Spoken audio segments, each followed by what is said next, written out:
जी नमस्कार। First video इन YouTube. आज मैं आप सभी को शिव चर्चा सुनाने वाली हूँ। शिव चर्चा में सबसे पहले 3 सूत्र का पालन करना है, जो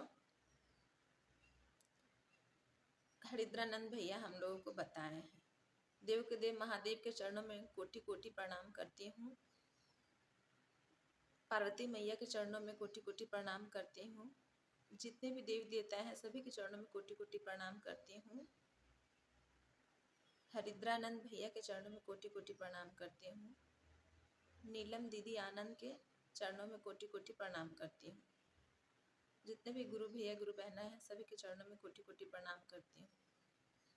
तो हरिद्रानंद भैया हमें 3 सूत्र का पालन करना सिखाए हैं। पहला में है दया मांगना, दूसरा में है चर्चा करना और तीसरा में है नमः शिवाय। तो चलिए शिव चर्चा की तरफ आगे बढ़ते हैं। तो एक पंडित थे और एक भिखारी, दोनों नाव से जा रहे थे।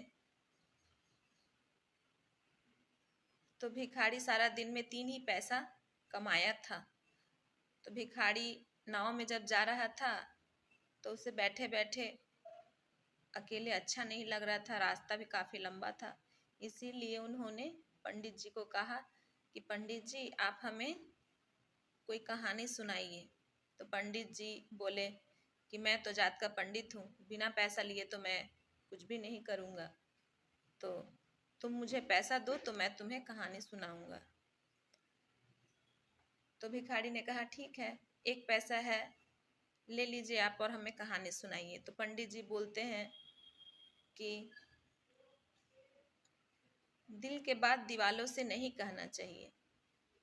1 पैसा लेकर ये इतना ही लाइन कहा उन्होंने। तो भिखारी ने कहा कि और आगे सुनाइए।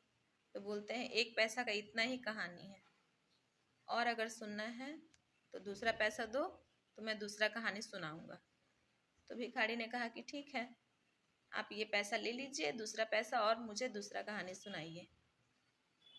फिर पंडित जी दूसरा पैसा ले करके उनको बोले कि कभी भी अगर 5 बड़ा बुजुर्ग आपको कोई भी सलाह दे, कोई भी बात कहे तो उसे मान लेना चाहिए। ये भी हो गया।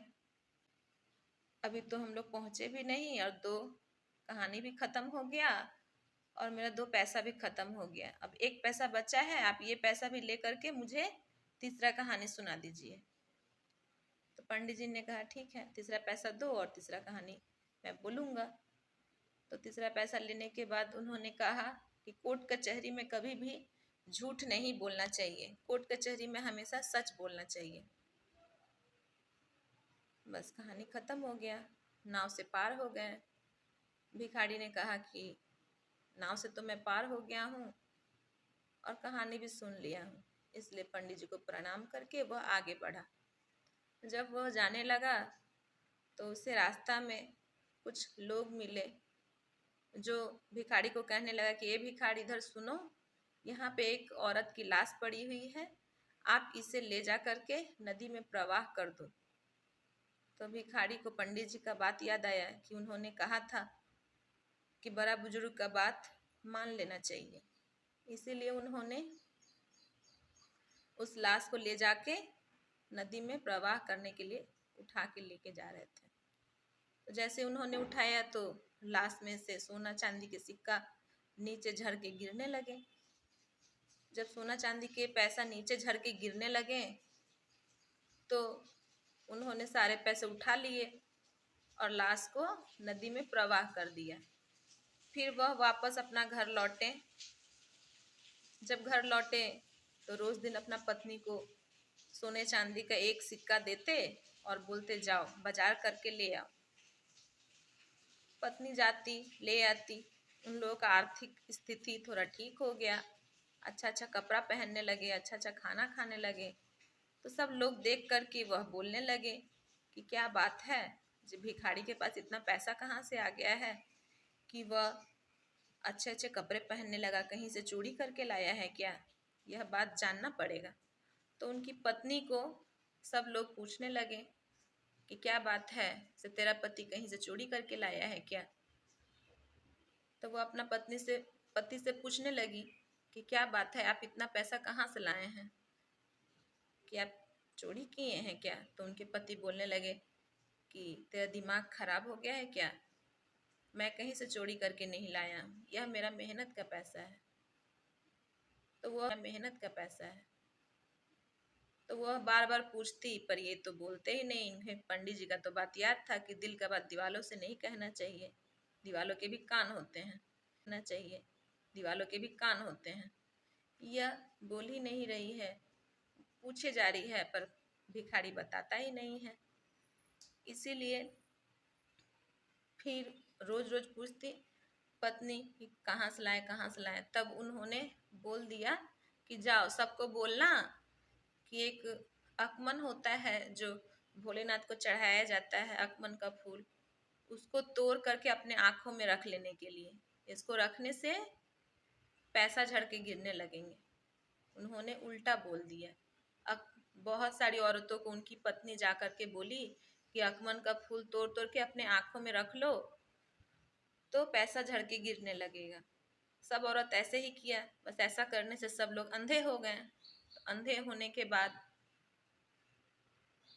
पुलिस को बुलाया गया, कोर्ट कचहरी हो गया कि इन्होंने ऐसा ऐसा गलत बात किया है और चोरी करके लाया है, किसी को नहीं बता रहा है।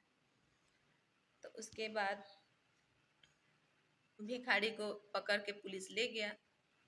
पुलिस लेकर के गया तो भिखारी को पुलिस को सारा सच बात बता दिया। वह शुरू से लेकर के सच बात बताया कि मैं कभी चोरी नहीं किया हूँ, मैं वो लाश मुझे फेंकने के लिए कहा गया था, जब मैं उसे प्रवाह करने के लिए लेके जा रहा था तो उसमें से सिक्के गिर रहे थे झर झर के, तो वो उससे मैंने उठा लिया था और मेरी कोई गलती नहीं है। तो कोर्ट कचहरी में उसने सच बोल दिया और सारे लोग सुन करके उनको बोलने लगे कि सही बात है। जब भिखारी ने सारे बात सच बोल दिए तो जज साहब को बहुत अच्छा लगा और जज साहब भी उन्हें एक पुरस्कार दिए और वह जितने मोहर थे वो सारे भिखारी के हो गए। इसीलिए हर हर महादेव।